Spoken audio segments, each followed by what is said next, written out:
Sophia বিতর্কে ক্ষমা চাইলেন বিজয় শাহ। সোফিয়া কুরেশিকে নিয়ে বিতর্কিত মন্তব্য, ক্ষমা চাইলেন মধ্যপ্রদেশের মন্ত্রী।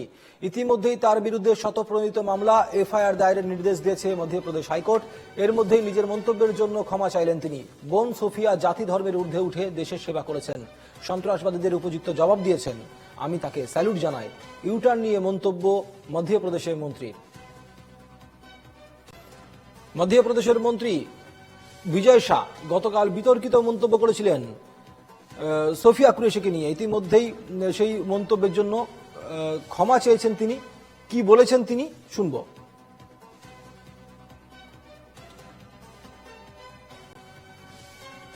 हाल ही में मेरे दिए गए बयान से जो हर समाज की भावना आहत हुई है, उसके लिए मैं दिल से न केवल शर्मिंदा हूं, दुखी हूं, बल्कि माफी चाहता हूं। हमारे देश की वो बहन सोफिया कुरैशी राष्ट्र धर्म निभाते हुए जाति और समाज से ऊपर उठकर उन्होंने जो काम किया है वो हमारी सगी बहन से भी ऊपर सम्मानित है।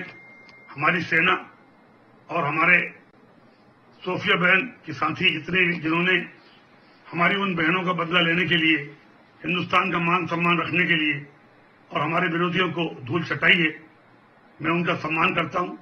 हाल के भाषण में जब मेरी इच्छा और मनसा यही थी कि मैं उनके बात को अच्छे से समाज के बीच में रखूं, लेकिन दुखी और विचलित मन से कुछ शब्द गलत निकल गए, जिसके कारण आज मैं खुद शर्मिंदा हूं और पूरे समाज से और समुदाय से माफी मांगता हूं।